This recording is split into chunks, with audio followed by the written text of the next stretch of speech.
میرے والد صاحب ایک بڑے افسر تھے۔ انہوں نے اپنے گاؤں سے ہی میٹرک پاس کیا اور پھر شہر چلے گئے۔ ہاسٹل میں رہ کر تعلیم حاصل کی اور اپنی محنت اور لگن سے اعلیٰ اعزاز کے ساتھ فارغ التحصیل ہوئے۔ بعد ازاں انہوں نے مقابلے کا امتحان دیا۔ اللہ تعالیٰ نے ان کی محنت کا ثمر دیا اور وہ افسر بن گئے۔ جب ہم اپنے گاؤں جاتے تو پھپھو کے گھر ٹھہرتے جو ہم سے بے حد محبت کیا کرتی تھیں، خاص طور پر اپنے بھائی یعنی میرے والد صاحب پر واری صدقے جاتی تھیں۔ اپنے بچوں کو بار بار بھائی کی مثالیں دیا کرتی تھیں کہ دیکھو حشمت نے گاؤں سے میٹرک کرنے کے بعد شہر جا کر تعلیم پر ایسی توجہ دی کہ ٹاپ کیا اور آج وہ اعلیٰ افسر ہیں، سارے گاؤں میں ان کی عزت ہے۔ واقعی پھپھو نے اپنے بھائی کی تعریفیں کر کر کے میرے ابو کو اپنے بچوں کا آئیڈیل بنا دیا تھا۔ اسد پھپھو کا سب سے بڑا بیٹا تھا۔ وہ خاص طور سے ابو سے متاثر تھا۔ جب یہ لوگ ہمارے گھر لاہور آتے تو وہ بڑی حسرت سے ہمارے گھر کی ہر شے کو دیکھتا۔ اپنی والدہ سے کہتا کہ ماں، میرا جی چاہتا ہے کہ میں بھی ماموں کی طرح محنت کروں اور اعلیٰ افسر بن جاؤں، ان کی کتنی عزت ہے۔ پھپھو کہتی کہ کیوں نہیں بیٹے، اگر تم محنت کرو تو اپنے ماموں جیسے بن سکتے ہو۔ اب مشکل یہ تھی کہ ہمارے گاؤں میں ایک ہی سرکاری اسکول تھا جہاں انگریزی پڑھانے کا کوئی انتظام نہیں تھا۔ میرے پھپھو زاد اسد کو اس اکلوتے اسکول میں پڑھنے کے سوا کوئی چارہ نہ تھا۔ اس بات پر پھپھو بھی کڑھا کرتی تھیں کہ گاؤں میں کوئی انگریزی اسکول نہیں ہے تو بچے کیوں کر مقابلے کے امتحان کی تیاری کر سکیں گے۔ اس دوران پھپھا انتقال کر گئے جبکہ اسد نے میٹرک کا امتحان دیا تھا۔ اس کا افسر بننے کا خواب ٹوٹ گیا۔ تعلیم کے لیے اسے شہر جانا تھا۔ پھپھا نہ رہے تو شہر میں تعلیم اور ہاسٹل کے اخراجات کون پورے کرتا۔ پھپھو نے ابو کو خط لکھا کہ بھائی تم اسد کو لاہور بلوا لو اور اسے کسی اچھے کالج میں داخلہ کروا دو، یہ میرا سب سے بڑا بیٹا ہے، پڑھ لکھ کر کچھ بن گیا تو میرے دیگر بچوں کی بھی قسمت سنور جائے گی۔ پھپھو نے اتنی منت سماجت سے خط تحریر کیا تھا کہ ابو انکار نہ کر سکے۔ انہوں نے میری والدہ سے کہا کہ آپا مجھ سے بہت محبت کرتی ہیں، میں اسد کو آنے سے نہیں روک سکتا، ایک بچے کی زندگی بن گئی تو ان کا گھر سدھر جائے گا۔ والد کے کہنے کو امی رد نہ کر سکیں، لہٰذا انہیں بادل نخواستہ اسد کے آنے کی حامی بھرنی ہی پڑی۔ یوں وہ گاؤں سے ہمارے گھر آ گیا۔ لاہور آنا اس کے بچپن کا خواب تھا۔ والد نے اسے کالج میں داخلات دلوا دیا تو اسے لگا کہ جیسے اسے اپنے خوابوں کی تعبیر مل گئی ہو۔ وہ بہت خوش تھا، لیکن وقت کے ساتھ ساتھ اس نے مرجھانا شروع کر دیا۔ ہمارے گھر میں سبھی افراد اپنی خوشیوں میں مگن تھے، کسی نے اس پر توجہ نہ دی کہ وہ کیوں ناخوش رہتا ہے اور کیوں اس کے چہرے نے کمھلانا شروع کر دیا ہے۔ گاؤں سے آیا تھا تو اس کے منہ پر شادابی تھی اور آنکھوں میں ستاروں جیسی چمک تھی، لیکن اب وہ ایک بجھتے چراغ جیسا نظر آتا تھا۔ میں شروع سے حساس تھی۔ بچپن میں جب ہم پھپھو کے گھر جاتے تھے تو وہ مجھے دیکھ کر کھل اٹھتا تھا، دوڑ دوڑ کر ہمارے کام کرتا تھا اور اس کے معصوم مکھڑے پر مسکراہٹوں کی پھوار بکھرتی جاتی۔ مجھے اس کا وہ مسرت بھرا چہرہ آج بھی یاد تھا۔ ہمارا معیار زندگی گاؤں والوں کی نسبت بلند تھا۔ میری والدہ بڑے شہر کی پروردہ تھیں اور غیر خاندان کی تھیں۔ ان کو اپنے سسرال گاؤں والوں سے کوئی لگاؤ نہ تھا۔ یہ تو پھپھو کی محبت تھی جو ہمیں کبھی کبھار گاؤں کھینچ کے لے جایا کرتی تھی۔ والدہ اسد کی طرف دھیان نہ دیتی، وہ خوش ہے یا ناخوش ہے اس کے لیے وہ ایک بے بس مورت جیسی تھی۔ یوں بھی وہ کب چاہتی تھیں کہ ننند کا فرزند ان کے گھر رہے۔ یہ پھپھو تھیں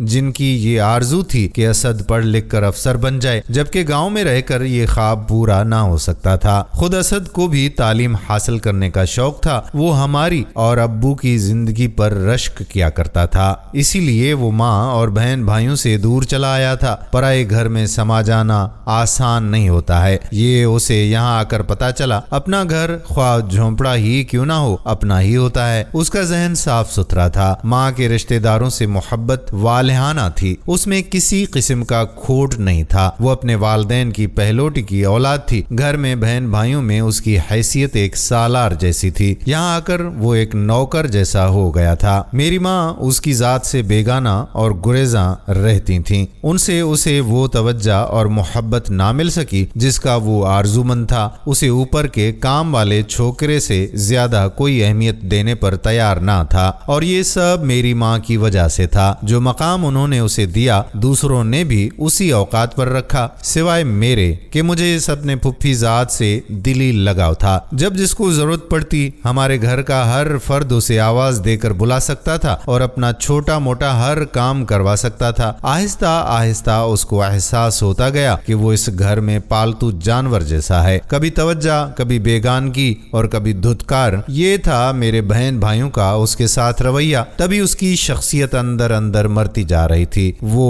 مرجھاتا جاتا تھا۔ ایک ایسا وقت بھی آیا کہ وہ خود کو گھٹتا ہوا محسوس کرنے لگا۔ اسے لگا کہ جیسے وہ بونا ہو گیا ہے۔ یہ احساس پرائے گھر میں رہنے کی وجہ سے تھا، جبکہ وہ ہمارے گھر کو پرایا نہ سمجھتا تھا کہ یہ اس کے پیارے ماموں کا گھر تھا، اس کی پیاری ماں کے پیارے بھائی کا گھر تھا۔ ابو بس ظاہری پیار جتلاتے تھے۔ وہ اگر سب کے ساتھ صوفے پر بیٹھا ہوتا تو گھر کا کوئی بھی فرد اسے اس کی نشست سے اٹھا کر خود بیٹھ سکتا تھا، اور میں سوچتی تھی کہ یہ کیسی محبت ہے یا پھر منافقت ہے۔ ان خیالات میں پڑھائی کیا خاک ہوتی، اس کی صحت بھی گرتی جا رہی تھی۔ اگر وہ کھانا کھا رہا ہوتا اسے اٹھا کر کام بتا دیا جاتا اور وہ نوالا پلیٹ میں ہی چھوڑ کر اٹھ کھڑا ہو جاتا تھا۔ مجھے بہت برا لگتا تھا۔ اس کی بجائے میں اٹھ کھڑی ہوتی تھی اور کہتی کہ کبھی تو اسد کو سکون سے کھانا کھانے دیا کرو۔ میرے اس رویے پر وہ مشکور نگاہوں سے مجھے دیکھتا تھا۔ کھانا تو کیا، اسے آرام سے پڑھنے بھی نہ دیا جاتا تھا۔ کبھی کبھی سوتے سے جگا کر کہا جاتا کہ مہمان آ گئے ہیں، ذرا ان کو اٹینڈ کر لو بیٹے۔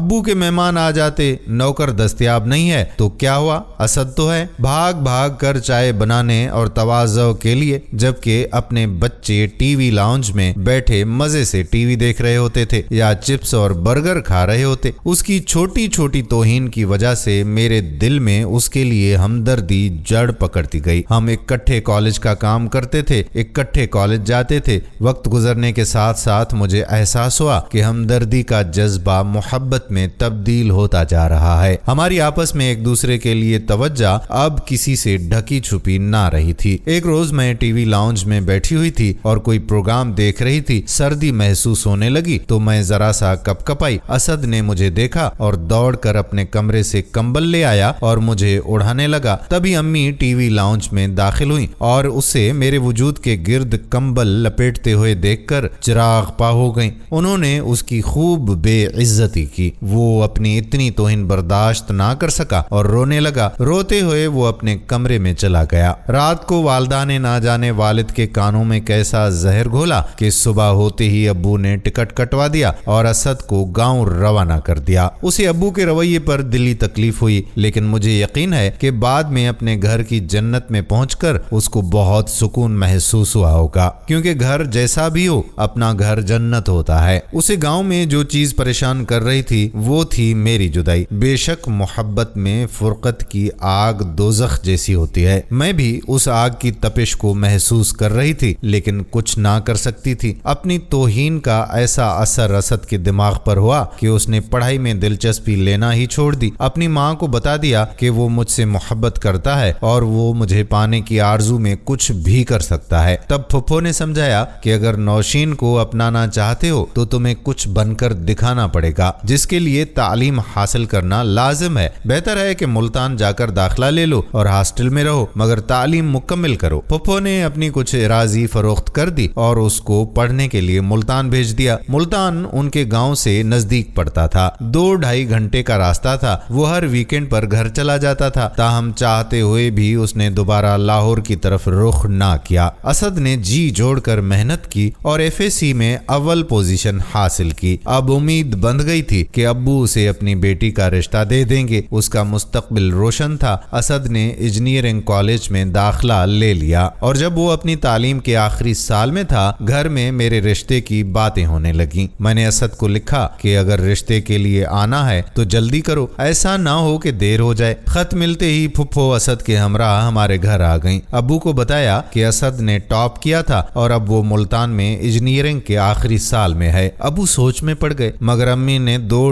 ٹوک فیصلہ سنا دیا کہ یہ دیہاتی لوگ ہیں، لاکھ پڑھ لکھ جائیں، رہیں گے دیہاتی کے دیہاتی ہی، میں ہرگز اپنی بیٹی کا رشتہ ان کو نہ دوں۔ اس ٹکے سے جواب پر پھپھو دل محسوس کر رہ گئیں۔ اسد نے فون پر مجھ سے بات کی۔ میں امی کے سامنے مجبور تھی، انہیں کیسے قائل کرتی؟ انہیں تو گاؤں والوں سے چڑ تھی، وہ اپنے سسرالی رشتہ داروں کو گنوار کہا کرتی تھیں۔ میں نے اسد کو بتا دیا کہ میں مجبور ہوں، امی سے ٹکر نہیں لے سکتی، گھر پر ان کا راج ہے، بس اب تم صبر کر لو۔ وہ شروع سے ہی تم لوگوں کو کو پسند نہیں کرتی، چاہے تمہارا مستقبل کتنا ہی روشن کیوں نہ ہو۔ اسد دل گرفتہ ہو گیا۔ شاید دنیا والوں کے لیے محبت کھیل ہو، مگر اس نے مجھے حاصل زندگی سمجھ لیا تھا۔ رزلٹ نکلا، اسد کی پوزیشن آ گئی، مگر وہ محبت کی بازی جیت نہ سکا۔ ان دنوں میری شادی ہو گئی، مجھے اسد کی کچھ خبر نہ رہی۔ میں شادی کے بعد امریکہ چلی گئی۔ کچھ عرصہ وہ خود سے بیگانہ رہا، کسی کام میں اس کا دل نہ لگتا تھا۔ میں یہاں سے کبھی کبھار پھپھو کو فون کیا کرتی تھی، کیونکہ اب ان کے گاؤں میں بھی فون آ گیا تھا۔ وہ بتاتی تھیں کہ اسد اپنے فرائض بھلا کر گھر بیٹھ گیا ہے۔ تب ایک روز میں نے پھپھو سے اجازت لے کر اس سے بات کی، اسے سمجھایا کہ محبت ہی سب کچھ نہیں، دیکھو تم گھر میں سب سے بڑے ہو، سارے کنبے کی آس اور امید ہو، ان کا خیال رکھو، اپنی والدہ کا خیال کرو جنہوں نے بیوگی میں دکھ اٹھا کر اپنی اراضی فروخت کر کے تم کو پڑھایا لکھایا، اس قابل کیا۔ اب چھوٹے بہن بھائیوں کو تمہاری ضرورت ہے، اگر تم نے کچھ نہ کمایا تو ان کے مستقبل کا کیا بنے گا؟ وقتاً فوقتاً یوں میں اس کو فون کر کے اس کا ضمیر جگاتی رہتی۔ وہ بنیادی طور پر اچھی فطرت کا انسان تھا اور خود غرض بھی نہ تھا۔ میرے کہنے کا اس پر خاطر خواہ اثر ہوا اور اس نے شہر جا کر ایک بڑی کمپنی میں ملازمت اختیار کر لی۔ کمپنی کی طرف سے وہ ایک بار امریکہ بھی آیا، مجھ سے فون پر بات کی، مگر مدعو کرنے کے باوجود ہمارے گھر نہیں آیا یا نہیں آ سکا۔ بہرحال وہ وطن واپس لوٹ گیا۔ جب امریکہ آیا تو مجھے فون پر بتایا تھا کہ نوشین تم سے شادی نہ ہو سکی تو میں یکسر بدل گیا،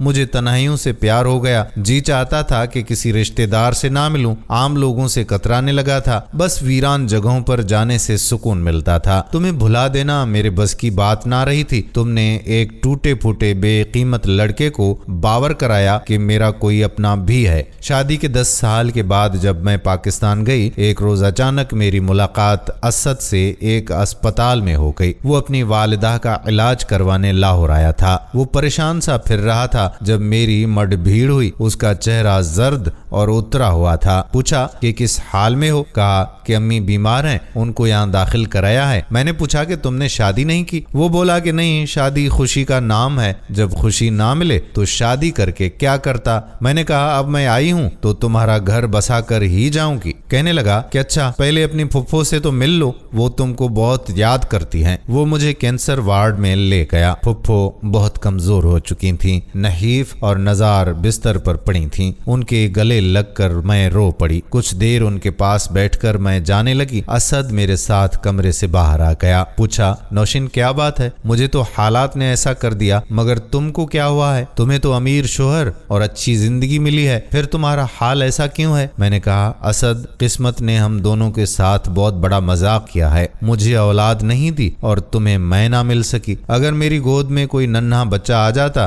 تو شاید میں تمہیں بھلا دیتی۔ ہم نے چند منٹ بات کی، وہ واپس وارڈ میں چلا گیا اور میں اپنے راستے ہو لی۔ مجھے مراد نہ ملی تو اسے بھی منزل نہ ملی۔ وہ آج بھی زندگی کی ہر آسائش پا کر مایوسی کے اندھیرے میں بھٹک رہا ہے۔ اگر ہم ایک دوسرے کو مل جاتے تو شاید ہماری زندگی سکھی ہو جاتی، لیکن ہمارے نہ مل سکنے میں نہ جانے کیا مصلحت تھی۔ کچھ عرصہ گزار کر میں اپنے شوہر کے ہمراہ پاکستان لوٹ آئی، کیونکہ اب وہ دوسری شادی کے آرزومند تھے۔ ان کے والد بڑے زمیندار تھے، انہوں نے وراثت میں بہت اراضی چھوڑی تھی۔ شہاب میرا جیون ساتھی ان کا اکلوتا وارث تھا۔ اب شہاب کو بھی اپنی جائیداد کا وارث چاہیے تھا۔ میرا جی تو نہ چاہتا تھا کہ انہیں دوسری شادی کی اجازت دوں، لیکن بہت سوچ بچار کے بعد اجازت دینا ہی پڑی، کیونکہ انہیں اولاد سے محروم رکھنا ان کی حق تلفی تھی۔ شعیب نے شادی کے بعد مجھے کوئی تکلیف نہ دی تھی، ہر طرح سے میرا خیال رکھا تھا، اب ان کا خیال کرنا میرا فرض بنتا تھا۔ بالآخر انہوں نے اپنے سے 10 برس چھوٹی عمر کی لڑکی سے شادی کر لی جو ان کی رشتہ دار تھیں اور گاؤں میں رہتی تھیں۔ دوسری بیوی کو 4 برس انہوں نے گاؤں میں ہی رہنے دیا اور میرے ساتھ لاہور میں رہتے رہے، لیکن جب 2 بچے اس خاتون سے ہو گئے تو وہ از خود ان کی طرف کھینچتے چلے گئے۔ پھر ایک وقت ایسا آیا کہ مجھے خود ہی شہاب سے کہنا پڑا کہ تم چاہو تو اپنی دوسری بیوی کو بھی شہر